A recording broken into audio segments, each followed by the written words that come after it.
Libro de los Hechos,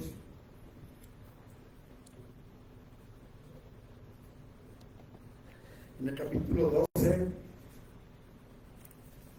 versículos 1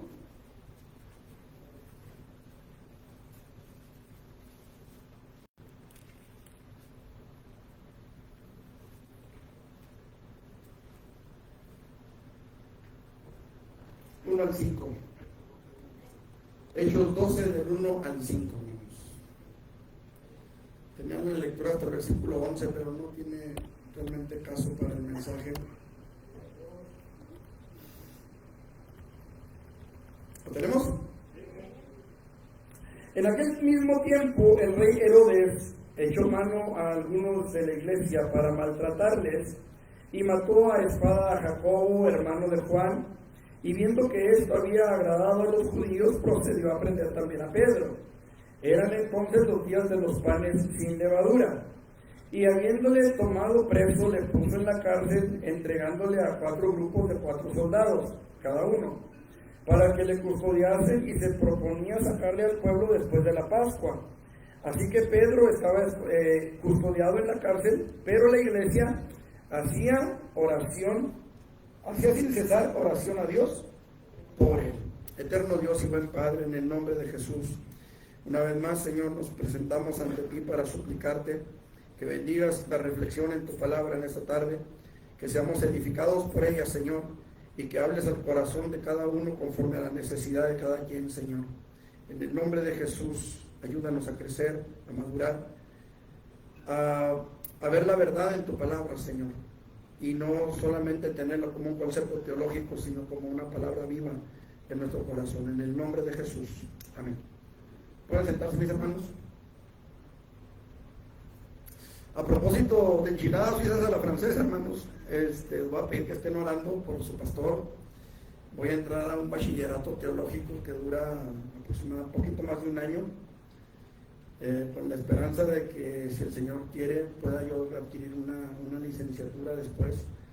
Quiero especializarme en escatología, así que voy a empezar por el bachillerato ahora en agosto.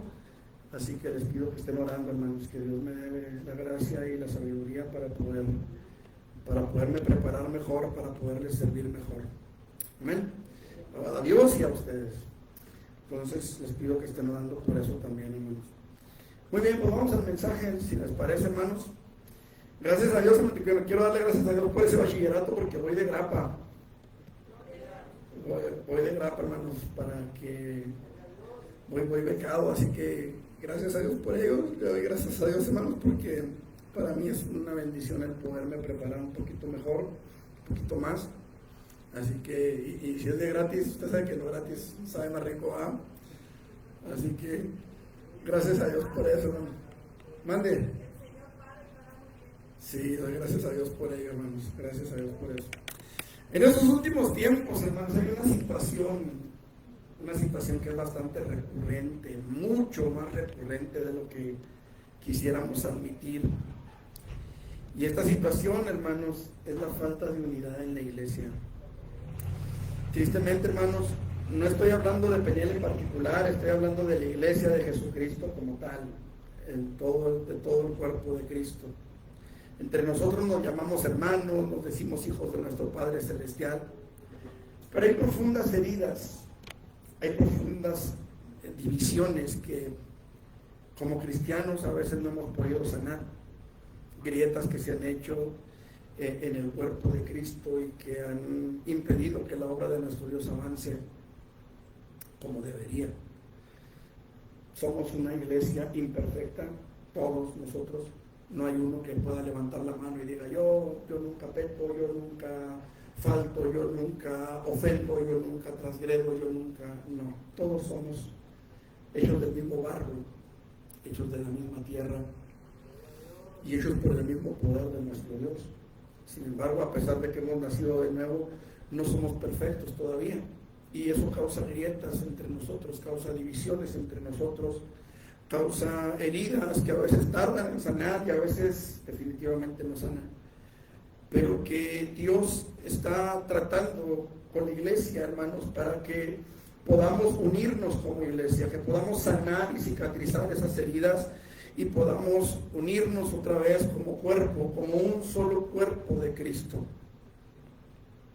Los que atravesamos el siglo siendo ya salvos, siendo ya cristianos, si nos ponemos a pensar y a hacer memoria, recordaremos los tiempos en los que la iglesia era una sola. Hará unos 20 años, hermanos, en los que es cierto, había bautistas, había metodistas, presbiterianos, pentecostales y de diferentes denominaciones. Pero la denominación como tal, hermanos, no dividía a la iglesia como tal. Cierto que había diferencias doctrinales, cuestiones mínimas entre denominaciones, pero cuando se trataba de hacer iglesia, éramos iglesia. En nuestros días, hermanos, la iglesia debe de buscar la unidad como tal, sin llegar al ecumenismo. ¿Qué es el ecumenismo, hermanos? El ecumenismo es un movimiento satánico, demoníaco 100%, que está tratando de unir a todas las religiones, no denominaciones, religiones del mundo bajo una sola regla, bajo una sola doctrina. El ecumenismo, hermanos, en sí implica que la iglesia cristiana sea una con el islam, con el hinduismo, con el budismo, con el taoísmo, con el panteísmo, con el catolicismo y con todos los ismos que ustedes se pueden imaginar. Ese es el ecumenismo. Y esto, amados hermanos, es una doctrina totalmente satánica que debemos evitar. Pero como iglesia sí necesitamos buscar y practicar la unidad. ¿Por qué, hermanos? Porque estamos viviendo, sobre todo ahora que estamos viviendo los últimos días, hermanos. Los últimos días de la raza humana, y pudiéramos hablar de años si usted quiere, pudiéramos hablar quizá de centurias todavía si usted quiere, pero lo cierto es que las señales bíblicas que estamos viendo, las señales proféticas que nos hablan, ya la escatología nos habla, hermanos, de señales que se están viendo a nuestro alrededor, que nos dicen que Cristo viene y es necesario que la iglesia sea una como tal. Quiero dirigirme en esta tarde a la iglesia en general, por supuesto, los que están allá en internet, pero también quiero dirigirme a Peniel, nosotros como iglesia, nosotros como cuerpo de Cristo, nosotros como unidad en la cual podamos nosotros desenvolvernos como iglesia, como un solo cuerpo. Yo quiero hablarle de la necesidad de la unidad eclesial. Hay necesidad de que la iglesia se una, hermanos. Yo no sé de qué manera decirlo, no sé de qué manera exponerlo. Espero que el Espíritu Santo haga algo esta tarde y podamos salir de aquí con una idea clara y fija de lo que es necesario en la iglesia o de cuán necesaria es en la iglesia la unidad eclesiástica. Dado los tiempos complicados que la iglesia de Jesucristo enfrenta, hermanos, en la actualidad, es una necesidad urgente que la iglesia busque y practique la unidad como cuerpo de Cristo y pueblo de Dios que somos. Pensando en esto, yo los invito para que juntos analicemos a la luz de la Escritura cuáles son los efectos que podemos esperar si buscamos la unidad, si practicamos la unidad en nuestras vidas. Y el primer efecto que viene a mi mente leyendo este pasaje en el versículo 7, dice la palabra del Señor: y he aquí que se presentó un ángel del Señor, y una luz resplandeció en la cárcel, y tocando a Pedro en el costado le despertó diciendo: levántate pronto. Y las cadenas se le cayeron de las manos. Hermanos, un efecto que podemos esperar o que debemos esperar si buscamos y practicamos la unidad en la iglesia es que la gloria de Dios se manifieste en nuestras vidas, que la gloria de Dios se manifieste en este lugar. Y más que todo, hermano, mire, yo deseo con todo mi corazón que haya un mover poderoso del Espíritu Santo en la iglesia.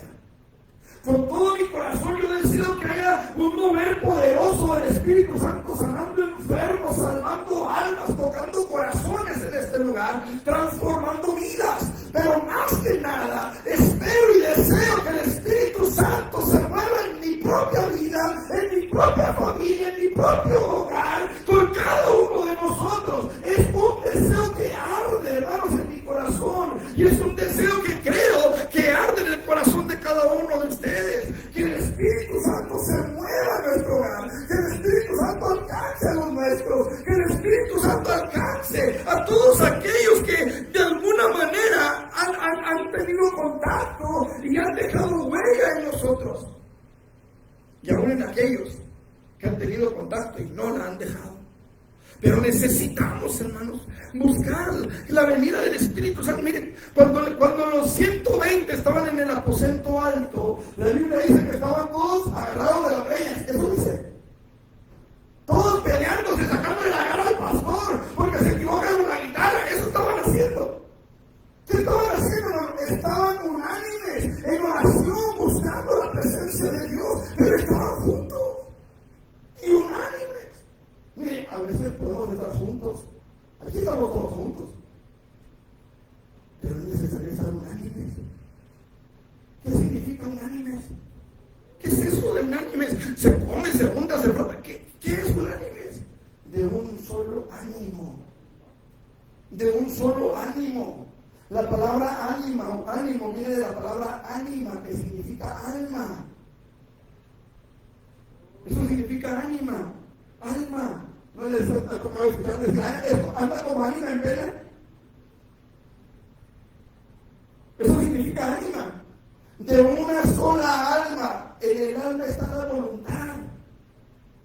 Ahí es donde tomamos decisiones, razonamos, pensamos, analizamos las cosas lógicamente con el alma. Con el alma tenemos contacto con el cuerpo y a través del cuerpo nos damos cuenta de cómo son las cosas alrededor de nosotros. Pero en el alma está el raciocinio, está la voluntad, la toma de decisiones. Y eran todos de un alma. Estaban todos unánimes cuando vino el Espíritu Santo. Hoy nosotros necesitamos ser de un alma, ser de un ánimo, que en todos y cada uno de nosotros esté el deseo, hermano, de que el Espíritu Santo descienda sobre nuestras vidas. Esta es una necesidad vital para la iglesia. Lo hemos dicho en otras ocasiones. Si a la iglesia católica le quitan a la Virgen María el fútbol y la caguama, ¿qué queda? Si a nosotros nos quitan el Espíritu Santo, ¿qué nos queda? Es una necesidad vital, hermanos. Necesitamos que el Espíritu Santo se manifieste en este lugar. Necesitamos que el Espíritu Santo se manifieste en nuestra colonia. Necesitamos que el Espíritu Santo se manifieste en nuestro vecindario. Que el Espíritu Santo se manifieste en nuestro hogar. Que el Espíritu Santo se manifieste en nuestro lugar de trabajo. En donde usted se pare. La Biblia dice, hermano, que cuando Pedro iba caminando por la calle, la gente sacaba a los enfermos para que al menos la sombra cayera sobre ellos. ¿Por qué? ¿Por qué? ¿Porque hacía mucho sol? No, porque Pedro tenía algo que había descendido sobre él en aquel día de Pentecostés. Cuando llegaron al templo, Pedro y Juan le dijeron al hombre, no tengo oro ni plata, pero lo que tengo te doy. ¿Qué tenían? ¿Qué tenían? Tenían un mover poderoso del Espíritu sobre sus vidas. Hoy nosotros necesitamos ese mover. Hoy nosotros necesitamos ese poder de lograrlo. Alguien dijo por ahí que en las asambleas de Dios teníamos la costumbre de dejar caer a la gente porque les poníamos las manos y los callábamos para que sanaran y no sanaban. No, hermano, no estamos aquí para dejar caer a la gente o para tumbarla o para... No, estamos aquí, hermano, para pedirle a Dios que el Espíritu Santo llene nuestras vidas y que haya señales de verdad. No emocionalismos baratos, sino señales de verdad. Un poder de verdad. Pero la iglesia necesita unirse, a clamar, a pedir, a suplicar. Yo no sé cuántos estén con el minuto de oración. Espero que todos, no quiero que me levanten la mano y me digan amén. Pero espero que todos los que supieron del minuto de oración estemos involucrados en el minuto de oración. Que estemos pidiéndole a Dios por la unidad de la iglesia. Esta semana ya mandé por ahí la petición para mañana. Todavía hoy seguimos orando por los enfermos y por el derramamiento del Espíritu Santo. Pero es importante, hermano, que nosotros entendamos. Había un mover poderoso en el ambiente, hermano. Hace 20 años, quizá 30. Los que tenemos tiempo ya en el Evangelio, yo creo que no estamos ciegos. Yo creo que sí podemos ver la diferencia de la iglesia de hace 30 años a la de ahora. Era una iglesia totalmente diferente, hermanos. Había enfermos sanados, endemoniados libertados, y el evangelismo era una práctica común y corriente en la iglesia. Salíamos a las calles a proclamar la palabra. Y ahora dirá usted, no, es que ahora con lo del COVID ya no se puede, porque ya no nos abren las puertas, hermanos. Hemos visto a los testigos de Jehová en la calle, con una doctrina equivocada, con una doctrina satánica totalmente. El que lee entienda. Pero andan en la calle. Y a veces nosotros no somos capaces de hablarle al compañero de trabajo. Había un evangelismo que era corriente, era común, era una práctica recurrente. Mientras algunos nos la pasamos añorando aquellos tiempos, al mismo tiempo nos hemos ido haciendo más y más duros, a veces, en perdonar ofensas que hemos recibido. Batallamos para perdonar. No estoy diciendo que olvide, porque eso es imposible. No es lo mismo olvidar que perdonar. Hay mucha gente, no, yo olvídalo. No, es que eso no se puede. Pero tenemos que tener un corazón dispuesto a perdonar la falta recibida, la ofensa recibida. Hemos creado brechas entre nosotros cada vez más evidentes y cada vez más numerosas. Por ejemplo, con la doctrina. De ella vamos a hablar un poquito más adelante. El punto, mis amados hermanos, es que como podemos ver, la gloria de Dios llegó incluso a la cárcel donde Pedro estaba siendo custodiado, mientras que la iglesia estaba orando por él. En esta lectura, hermanos, yo no veo a la iglesia hablando de Pedro porque estaba en la cárcel. Sabe Dios que bien, ora está allí. La iglesia no estaba criticando, ¿no? La iglesia se había dado cuenta de lo que había pasado con Jacob. No hacía mucho tiempo que él había sido asesinado. Por como conocemos a Herodes, dice la Biblia que mató a Jacob, hermano de Juan. Pero dice que eran los días de los panes sin levadura. Muy probablemente lo mató antes de los días de los panes sin levadura. Los días de los panes sin levadura son días de preparación para la Pascua. Así que muy probablemente lo hizo antes de la fiesta de los panes. ¿Por qué? Porque Herodes era judaizante, él judaizaba. El emperador romano de su tiempo, me parece que era Nerón, no recuerdo, pero el emperador de su tiempo dijo, yo prefiero ser un cerdo en la casa de Herodes que uno de sus hijos, porque Herodes era incapaz de sacrificar un cerdo, pero mandó matar a sus hijos para que no le quitaran el trono. Ese era Herodes. Y dice que estaba esperando que pasara la Pascua para matar a Pedro. ¿Por qué? Porque judaizaba y no quería contaminarse con la muerte de Pedro. Y mientras tanto, hermanos, la iglesia estaba unida con Pedro. Se lo voy a poner de esta manera. A través de sus oraciones, la iglesia estaba con Pedro en la celda. A mí me pasó una experiencia muy bonita el día que operaron a Miguel y le pusieron el riñón hace 8 años más o menos. Cuando Miguel entró a quirófano, usted sabe que siempre hay un riesgo en las operaciones. Yo tuve que firmar ahí la responsiva de Miguel porque él llevaba flemas y no le habían hecho los estudios preoperatorios porque ya no hubo tiempo, ya el laboratorista ya no nos quiso recibir las muestras. Yo me quedé con una muestra en una bolsa de una chamarra, donde ya no nos aceptaron las muestras para los análisis. Después de la operación todavía traía yo la muestra en la chamarra. El caso es que cuando entró Miguel a la operación, yo mandé un mensaje a la barra ministerial de Chihuahua y les dije: hermanos, mi hijo está entrando a cirugía, ayúdenme a orar. Inmediatamente, hermanos, empezaron a llegar mensajes de pastores que me decían: en este momento estamos orando por su hijo,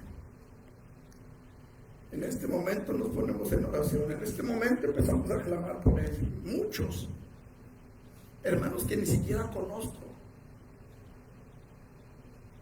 y algunos que conocí después, pero que en aquel tiempo no los conocía, entre ellos los hermanos Molina que estaban aquí. Mensajes de apoyo, hermanos, de oración, de unidad, que trajeron paz a mi corazón, porque yo estaba bien asustado cuando me dijeron que llevaba flemas, que era muy riesgosa la operación, que, en fin. Es algo hermoso cuando la gloria de Dios se manifiesta, hermano, porque yo sentí paz en mi corazón, yo sentí que había gente. Yo estaba solo ahí, hermanos. Estaba solo oyendo a unas personas que estaban hablando de viajes a Europa con unos disparates que para qué le cuento. Yo me sentía solo. Pero cuando empezaron a llegar esos mensajes de apoyo, esos mensajes de: hermano, estamos contigo, sin conocerme, hubo algo poderoso, hermano, en mi corazón. Hubo una sensación ya no de soledad, sino de compañía, como si alguien pusiera su mano sobre mí y me dijera: hey, aquí estamos contigo. Eso es hermoso, hermano. Cuando hay la necesidad, cuando verdaderamente la iglesia se pone las pilas y empieza a buscar la unidad y a practicar la unidad, la gloria de Dios desciende, hermano. El Señor Jesucristo dijo: donde dos o tres estén reunidos en mi nombre, allí estoy yo en medio de ellos. Y eso es algo que tenemos que valorar, es algo que tenemos que aquilatar. Amamos al Señor y queremos estar en su presencia, y queremos que su presencia esté con nosotros. ¿Sí o no? Que aunque ande en valle de sombra de muerte, no temamos para alguno, porque su presencia irá con nosotros. Que como Josué nosotros podamos oír de parte de Dios: no los temas, porque yo voy delante de ti. No temas ni desmayes, porque yo soy tu Dios que te esfuerzo, dijo Isaías. Mira que te mando, dijo el Señor, que te esfuerces y seas valiente. No temas ni desmayes, porque Jehová tu Dios estará contigo. Eso queremos, ¿sí o no? Es necesario que haya unidad en la iglesia, hermano. Es necesario. Jesús dijo: porque donde dos o tres estén congregados en mi nombre, ahí estoy yo en medio de ellos. Queremos que la gloria de Dios se manifieste en este lugar. Queremos que la gloria de Dios se manifieste en nuestra propia vida y en nuestro hogar. Necesitamos entonces vivir buscando y practicando la unidad entre nosotros, hermano. En segundo lugar, un segundo efecto que podemos esperar cuando la iglesia vive buscando y practicando la unidad eclesiástica, hermanos, es que haya salvación en la ciudad. Que haya salvación en la ciudad. ¿Cuántos quieren que la gente sea salva, hermanos? Sabemos lo que viene, sabemos lo que les espera a nuestros vecinos, a nuestros amigos, a nuestros parientes que no son salvos. Sabemos lo que viene sobre ellos, ¿sí o no? Capítulo 2, versículo 46 al 47.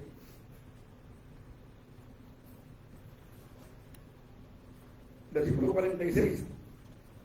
Y perseverando unánimes cada día en el templo y partiendo el pan en las casas, comían juntos con alegría y sencillez de corazón, alabando a Dios y teniendo favor con todo el pueblo. Y el Señor añadía cada día a la iglesia los que habían de ser salvos. Qué hermoso es esto, ¿no? El saber que no eres tú el que tienes que salvar a la gente,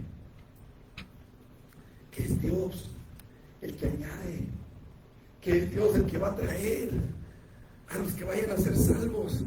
Eso es hermoso, porque nos libera de una responsabilidad enorme, ¿sí o no? Nos libera, es algo liberador. ¿Cuántas veces hemos leído este pasaje de la Escritura y nos llena de esperanza y de gozo el saber que es Dios el que finalmente añade a su pueblo los que han de ser salvos? Y nos sentimos liberados. Pero, sin embargo, no podemos cerrar los ojos a los detalles que a veces la misma Escritura nos presenta. Recuerden, los detalles son los que le dan sabor al caldo, hermanos.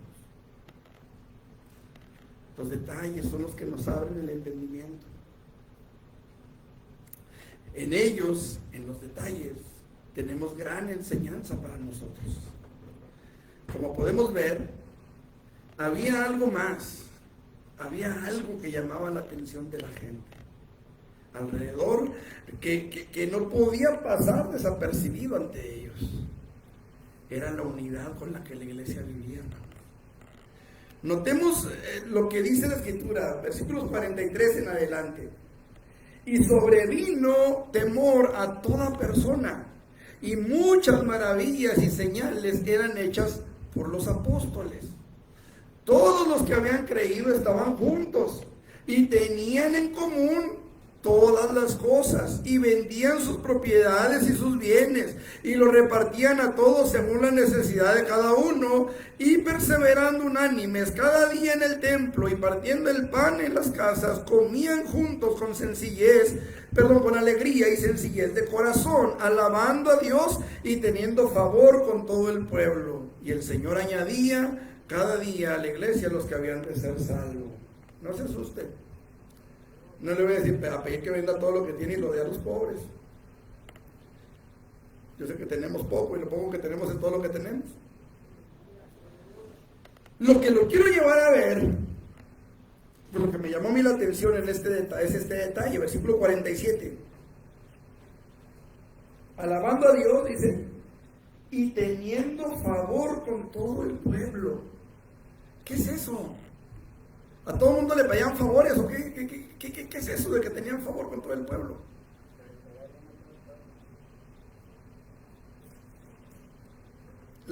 Hay diferentes versiones, diferentes traducciones o diferentes revisiones que se hacen a las Escrituras.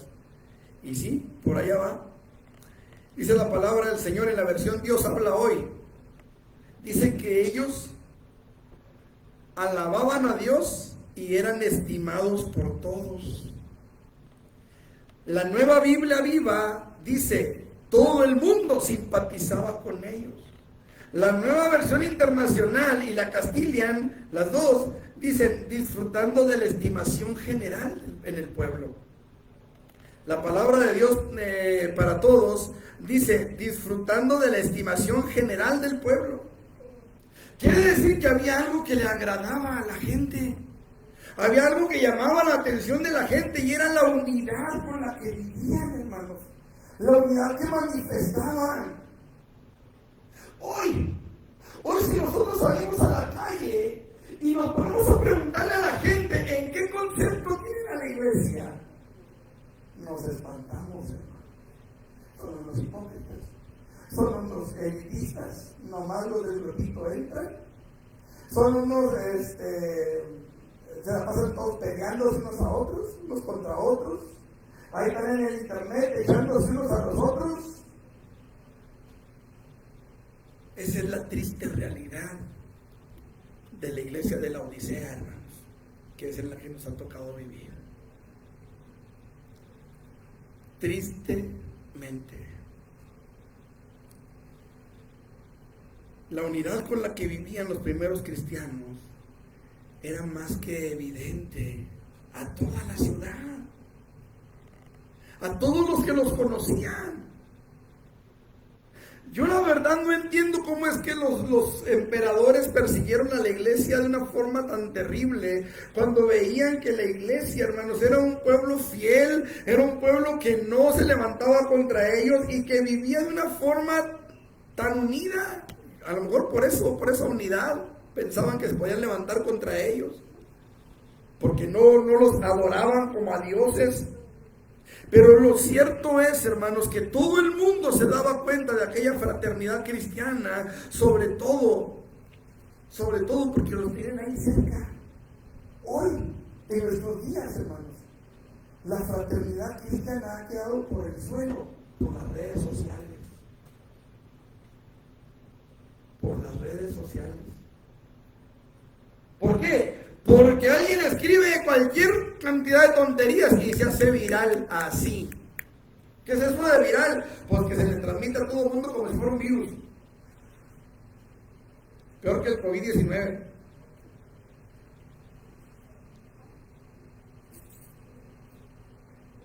La gente, hermano, sabe cómo está la condición de la iglesia desde adentro. Y cuando la gente se da cuenta de que la iglesia no es una iglesia unida, cuando la gente se da cuenta que no hay esa fraternidad que debiera de haber como cuerpo de Cristo, ¿a quién le van a dar ganas de estar aquí? Cuando estábamos en la sierra, me comentaba un hermano que había una persona a la cual le habían dicho, oye, vente, vamos a la iglesia y hablan de Dios. Y que le dijo a la persona, no, pues hablan de Dios que no hablan de nosotros.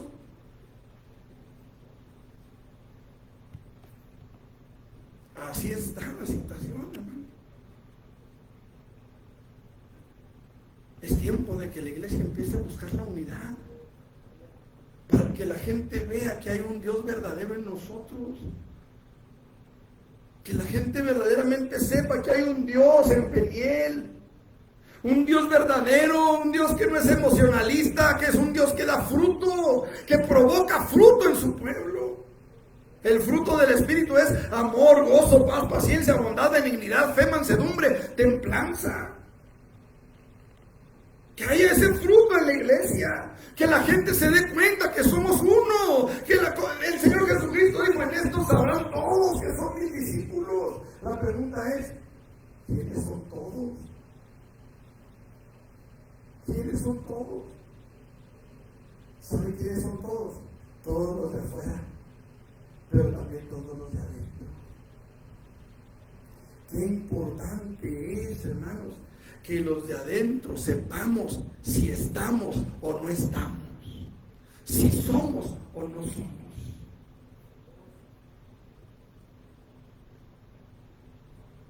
Recuerdo aquella guerra entre filisteos y judíos.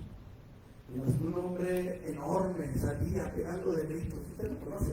¿O ha oído hablar de él? No creo que haya gente tan vieja que lo conozca. Pero hemos oído hablar de Goliat. ¿Se acuerdan de Goliat? Y había un chamaquito como de 16, 17 años llamado David, que nunca había peleado una batalla en el ejército, que nunca había portado una armadura. Y aquel hombre sale y empieza a gritar, judíos, mándenme un paladín, manden a alguien que pelee contra mí, y si me vence, nosotros les serviremos a ustedes, pero si yo lo venzo, ustedes nos sirven a nosotros.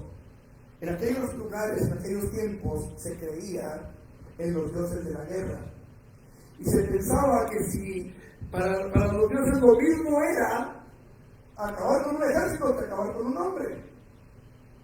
Si un hombre de aquel ejército era vencido, pues los dioses estaban a favor del vencedor, entonces no tenía caso de derramar tanta sangre.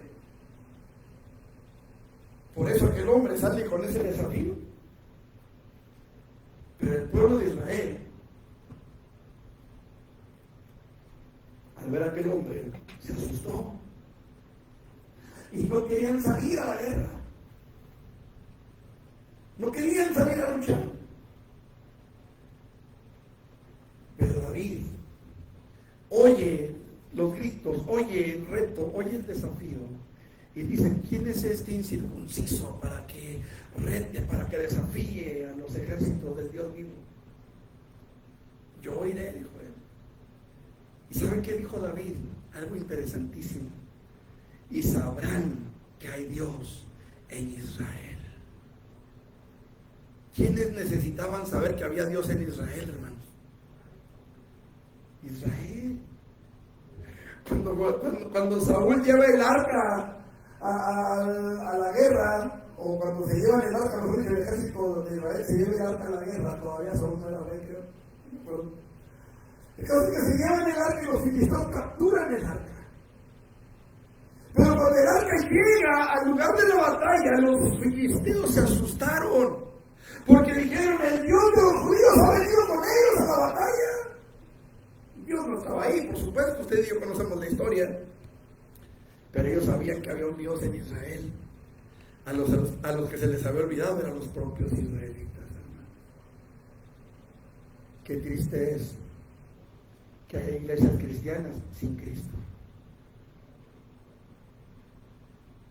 Qué triste es, hermanos, que haya iglesias evangélicas sin evangelio, que predican un evangelio diferente al de las Escrituras. Qué triste. Pero qué importante es que nosotros entendamos, necesitamos que haya unidad en la iglesia, hermanos, para que la gente vea que verdaderamente hay un Dios en Peniel, para que la gente vea que verdaderamente hay un Dios ahí donde usted se congrega. Busquemos entonces la unidad, hermanos, porque hay mucha gente que necesita ser salva. Hay mucha gente que en este momento está marchando directamente al infierno, a una condenación tan terrible que ni Dios mismo se la desea a nadie, hermano. Por eso envió a Jesús a la cruz del Calvario. Finalmente, hermanos, un último efecto que podemos esperar si vivimos buscando y practicando la unidad, y esto es bien importante, hermano, también, es la certeza en la doctrina de la salvación. Hechos 2:42. Y perseveraban en la doctrina de los apóstoles, en la comunión unos con otros, en el partimiento del pan y en las oraciones. Es increíble la gran cantidad de doctrinas apócrifas que han surgido en el último tiempo, hermanos. Los autonombrados apóstoles, los autonombrados profetas, que engañan a diestra y siniestra y terminan vacunando a la gente contra Cristo. Gente que sale de esas iglesias huyendo, asqueada del Evangelio. Hay muchas, muchas. Lo hemos dicho hasta el cansancio. ¿Por qué? Porque de repente alguien no está a gusto con la predicación, porque no está a gusto con el pastor, porque no está a gusto con esto, porque no está a gusto con aquello, y termina yéndose y abriendo una división en ese sentido. Y empieza a predicar y empieza a enseñar un evangelio de acuerdo a lo que a él o a ella le parece mejor. El rey Enrique VIII era un rey inglés en Inglaterra. En el año de 1534 rompió relaciones con la Iglesia Católica Romana y él se autoproclamó jefe supremo de la Iglesia de Inglaterra. Así nació el anglicanismo. ¿Cuál fue la razón por la que aquel rey se separó del catolicismo? Muy fácil. No lo dejaron divorciarse para casarse con otra persona. Y dijo: hasta aquí. Detallitos, hermanos. Detallitos que a mí no me gusta nada, es que yo quiero nada, es que a mí, y empezamos a buscarle, como dicen por ahí, 3 pies al gato. ¿Sí? Él estaba casado con Catalina de Aragón y quería casarse con Ana Bolena, otra persona. Pero como le dijeron que nanáis, que no hay de piña, dijo: nos vemos con el catolicismo, y abrió su propia iglesia y se proclamó el mero mero de la iglesia, y así nació la iglesia anglicana. Una mala doctrina que salió de otra mala doctrina, porque no le gustó esa mala doctrina. Entonces estableció su mala doctrina como doctrina principal. ¿Alguien me entendió? Eso, hermanos, es muy común en nuestros días. Muy común. Hace, 20 años había unidad en la doctrina, hermano. Pero de 20 años para acá, hermano, ¿cuántas iglesias se han levantado con doctrinas totalmente equivocadas? Totalmente errados. Enajenan a las personas. Y no, mire, lo hemos dicho varias veces, hay iglesias, hermanos, en donde apagan todas las luces. Nada más dejan prendida acá del púlpito o la del altar. Y allá todo oscuro. El otro día me preguntaba a mi hermano, ¿cómo lee la Biblia? Pues no la leen. No la leen. Y tienen que comerse lo que el pastor preparó, porque no hay más. Vamos a leer la Biblia en Juan 3:16. Y abren la Biblia en Juan 3:16, la leen y luego pongan atención. Cierra su Biblia, todo el mundo cierra su Biblia, apagan las luces y nada más queda la luz del predicador. Y como el predicador ya leyó la Biblia, todo lo que el predicador diga, eso es.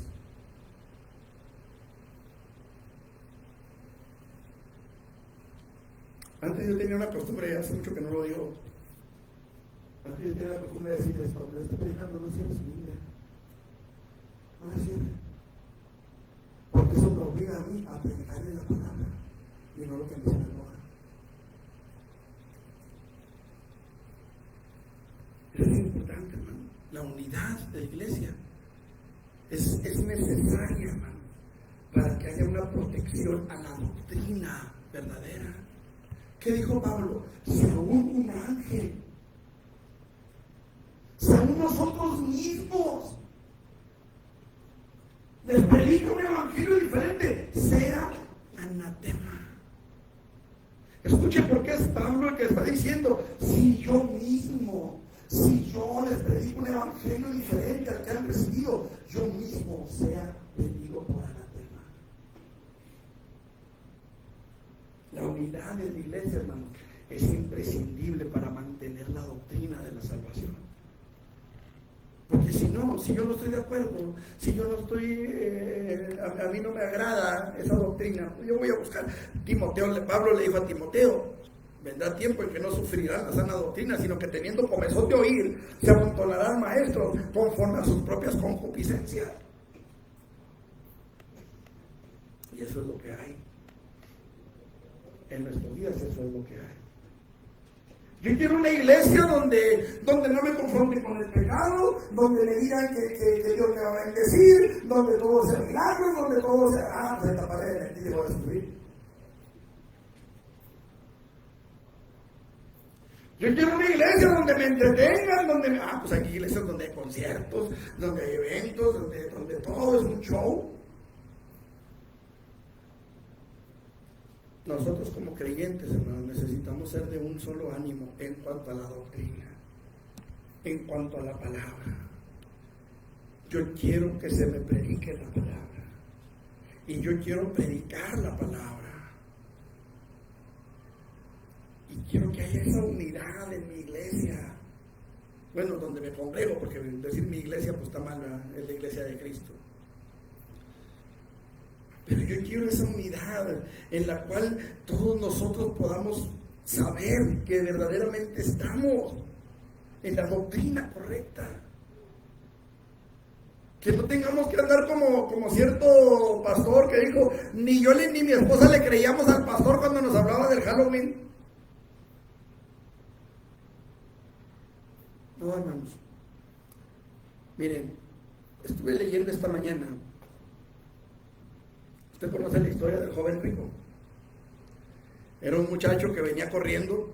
Allí la encontramos en Mateo capítulo 19, versículos 16 al 30. Aparece en otros dos evangelios también, en Lucas y en Marcos.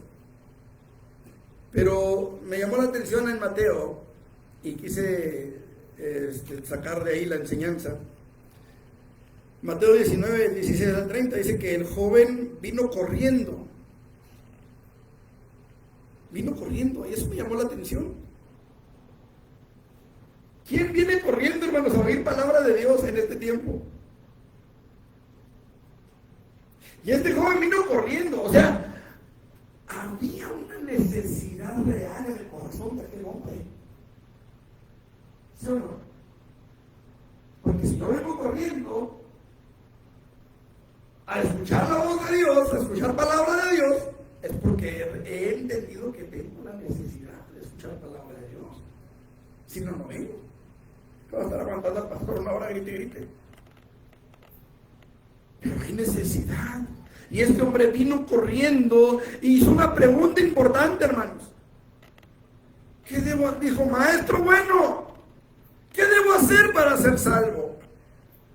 En resumidas cuentas, diría mi mamá, le dijo que tenía que vender todo lo que tenía y darlo a los pobres. ¿Sí o no? Primero le pregunté, lo confrontó con los 10 mandamientos. Primero, los mandamientos saben, no adulteres, no esto, no lo otro, no lo otro. Honra a tu padre y a tu madre. Todo esto lo he guardado desde mi juventud, dijo el muchacho, ya la armé. Ya la hice, ya estoy del otro lado. Una cosa te falta, le dijo el Señor. Nomás te falta vender todo lo que tienes y darlo a los pobres. Y ven, y sígueme tomando tu cruz. Y dice la Biblia que el muchacho se fue triste porque tenía muchas posesiones. Jesús no le prometió abundancia. Jesús no le prometió prosperidad. Jesús no le profetizó la gloria de Jehová sobre ti, ¿no? Jesús le dijo, vende todo lo que tienes, dale a los pobres y ven y sígueme tomando tu cruz cada día. Y este hombre se fue triste, agüitado. ¿Por qué? Porque así como mucha gente de hoy quieren una iglesia que tenga un McDonald's ahí en la esquina, que tenga alberca o de perdida que tenga baño de vapor. Quieren una iglesia con amplio estacionamiento. Quieren una iglesia con guardería. Quieren una iglesia con músicos profesionales que toquen hasta con partitura. Ese es el tipo de iglesia que se busca en nuestros tiempos. Una iglesia que sea cómoda. Una iglesia en la que yo no tenga que andar batallando con mis chamacos. Que pueda aventarlos al cunero y ya que se hagan bola con ellos.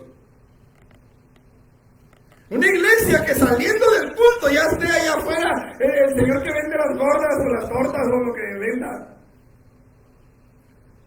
Y que tenga mesas, por supuesto, con aire acondicionado. Ese es el tipo de iglesia que mucha gente busca. Llegan a un lugar donde las sillas son los tablones arriba de los blogs. Y no, aquí está muy feo, busco otra parte donde ya tengan su coleccioncita de tablón. Ese es el tipo de iglesia que a veces buscamos, hermano. Queremos músicos profesionales. No le hace que se llamen los Coyotes del Sur. Allá afuera. Y acá adentro se llaman los Terribles Gadarenos.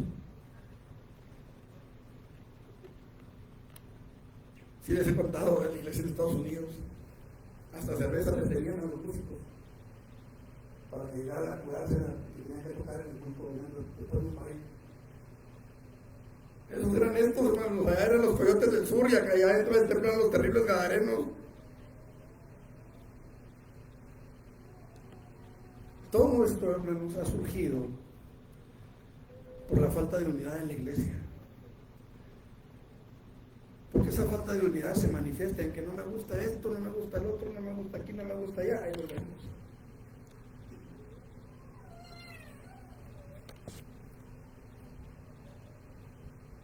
Tanto los primeros cristianos que permanecían en la doctrina de los apóstoles, también nosotros necesitamos permanecer en ella. Y ellos permanecían en la doctrina de los apóstoles porque había unidad entre ellos. Estamos viviendo los últimos tiempos, de eso no me cabe dudar. ¿Y usted qué piensa respecto de eso? ¿Estamos o no estamos viviendo los últimos tiempos? Creo que es tiempo entonces de vivir buscando y practicando la unidad eclesial, hermanos, porque queremos que la gloria de Dios se manifieste entre nosotros. Queremos que haya salvación en nuestra ciudad, en nuestra colonia, en nuestras familias. Y sobre todo queremos permanecer en la verdad. Yo no quiero caer en el error de Proverbios que dice que hay camino que al hombre le parece derecho, pero a su fin son caminos de muerte. Yo quiero permanecer en la verdad. Sabemos lo que tenemos que hacer, hermano. Pidámosle a Dios entonces con todo nuestro ser que su Espíritu Santo traiga sanidad a la iglesia, sanidad a nuestros hogares, que traiga unidad a nuestra iglesia, unidad en todos los aspectos. Y seamos ejemplo a otras que también necesitan, igual que nosotros, buscar la unidad, para que Dios siga glorificándose en este tiempo que queda antes del arrebatamiento. Póngase sobre sus pies. Vamos a orar. El que quiera venir al altar, el altar está abierto, hermano, puede pasar con toda confianza. Eterno Dios y buen Padre Celestial, he predicado, Señor, la palabra que creo tú me diste esta mañana para nuestras vidas, Señor. Y ciertamente, Señor, yo anhelo poderme identificar a mí mismo como parte del cuerpo de Cristo. Ayúdame a buscar la unidad con mis hermanos, Señor. Ayúdame a buscar, Señor, y a practicar esa unidad en todos los aspectos, Señor, porque yo quiero ver tu gloria en mi vida, en mi hogar, en mi ministerio, en la congregación, Señor. Queremos ver tu gloria, queremos ver el mover de tu Espíritu Santo entre nosotros, Señor, llenándonos de tu presencia, sanando, edificando, fortaleciendo a tu pueblo, Señor. Ayúdanos, Padre Celestial, porque también necesitamos, Señor, que haya salvación en nuestros hogares, con nuestra familia que no te conoce. Que haya salvación en nuestros vecinos, Señor, en nuestro lugar de trabajo, Padre, que podamos ver realmente, Señor, ese mover poderoso de tu Espíritu Santo, Señor, llenando cada lugar, llenando cada hogar, llenando cada corazón, Señor. Ayúdanos a permanecer en la doctrina también, Señor. En la sana doctrina que nos lleve a la salvación. Como Pablo le dijo a Timoteo, ten cuidado de ti mismo y de la doctrina. Ayúdanos, Señor, a cuidar la doctrina. Así como los primeros cristianos, Señor, que vivían en unidad, Señor, compartían el pan, pero también compartían la sana doctrina, Señor. Ayúdanos, Padre. En el nombre de Jesús, ayúdanos. Porque si necesitamos que tú te glorifiques en nuestro hogar, que tú te glorifiques en nuestra congregación, que tú te glorifiques en cada uno de nosotros, Señor. En el nombre de Jesús, ayúdanos a sanar heridas, a cerrar las brechas y que seamos llamados reparadores de portillos en el nombre de Jesucristo. Amén. Amén, Señor. Mis hermanos, nada más nos resta despedirnos, recordándoles que, siéntense un momento los que están de pie. Tenemos reunión el miércoles y el viernes a las 6 de la tarde. Miércoles es nuestro sermón entre semana y el viernes oración. Así que les invitamos, hermanos, para que no falten. A cualquiera de los dos son bienvenidos. Así que les invitamos para que no falten. También, hermanos, el domingo pues tenemos nuestra escuela dominical a las 11. Hermanos, vénganse a la escuela dominical los que puedan venir. De verdad está muy interesante, no porque yo la esté dando, no porque yo la esté enseñando, sino que está muy interesante. Ahorita estamos con el tema de de hecho es un tema escatológico. Estamos con la primera resurrección y la segunda muerte, así que vénganse, está muy interesante. Estamos viendo quiénes son los que van a estar en el trono blanco, quiénes son los que van a estar nadando en el fuego del lago. Así que vénganse, hermanos, está muy interesante.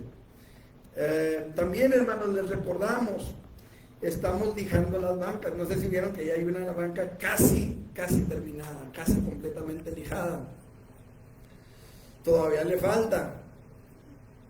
Pero como tiene encima de la pintura esa café fea que ven, tiene mancha abajo, tiene poliuretano.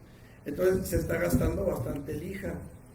Entonces, si usted puede, hermano, apoyarnos con lija, traiga lija para lijadora orbital de 5 pulgadas. Así la puede usted pedir en la ferretería o en la tienda de pinturas. Lija para lijadora orbital de 5 pulgadas, de grano 80 o 60. Y lija, pliego de lija se la consigue en cualquier ferretería, pliego de lija de grano 80 de lona. Eso para las esquinitas donde no entra la máquina, la pulidora, ¿sí? Para que si usted puede apoyarnos con eso, hermano, nos haga llegar lija y podamos seguir trabajando. Ya esa banca que está ahí atrás está apostada porque estoy trabajando en la parte de atrás, pero ya la pueden ustedes ir viendo que ya está prácticamente lista para la pintura. Todavía le falta un poquito ahí, pero estamos trabajando en ello. Entonces les invitamos, hermanos, para que los que gusten apoyar, nos apoyen con eso. ¿Qué más? Creo que es todo, hermanos, por lo pronto. Estamos también trabajando en el baño de los hombres, hermanos. Ya tapamos ahí los tubos que habían quedado descubiertos. Y con el favor de Dios vamos a estar trabajando también en el techo para terminar de yesar y para poner azulejo en el baño de los hombres. El azulejo que vamos a poner, hermanos, es azulejo del negro que tenemos, tipo mármol negro, porque como es el de los hombres, pues se va a quedar más, pues no más elegante, pero va a quedar más negro. Entonces vamos a poner ese azulejo negro que tenemos para que se vaya viendo ya bonito el baño de los hombres. Ahorita el proyecto, hermanos, consiste en terminar toda el área de los baños, o sea, es el baño de las damas, el baño de los hombres y el pasillo que corre por ahí. Cuando terminemos ese pasillo, entonces le vamos a seguir con lo que sigue, ¿sí? Ya veremos qué sigue, probablemente el barandal, ahí en la rampa, vamos a también, está pendiente, hermanos, hacer uno de los escalones, el de hasta arriba, donde está la ventana de hasta arriba, lo vamos a hacer un poquito más ancho porque ahí vamos a poner una puerta de emergencia. La puerta ya la tenemos, nada más es hacer un poquito más ancho ahí el escalón, abrir ahí donde está la ventana y poner la puerta de emergencia. Entonces estamos trabajando, hermanos, somos poquitos, vamos lento, pero vamos avanzando, así que con el favor de Dios vamos a seguir trabajando. ¿Está bien? Bueno. ¿Está bien, sí o no? Gloria a Dios. Entonces, mis hermanos, pues ahí vamos, de a poquito. Los que puedan con la lija, hermanos, los esperamos con las lijas. Yo voy a estar viniendo cuando tenga tiempo a seguir lijando. El día de mañana, con el favor de Dios, tengo que ir a recoger viáticos de Judith y de Leti para Torreón, pero yo creo que en seguro me paso para acá para seguir trabajando. Entonces aquí voy a estar. Usted puede traer lija, puede traer soda, puede traer chicharrones, con lo que usted pueda apoyarnos, aquí estamos. Amén. Dios los bendiga.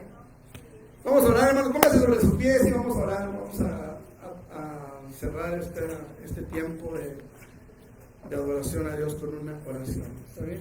Voy a pedirle a mi esposa, si hace el favor, hija, de venir a orar.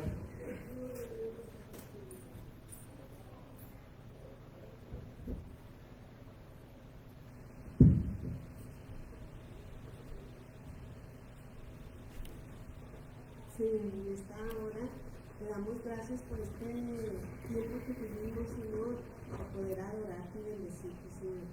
Gracias por todas las bendiciones que tú nos das, Señor, en tu presencia, Padre. Gracias, Señor, porque nos enseñas pues, que la humildad es muy importante.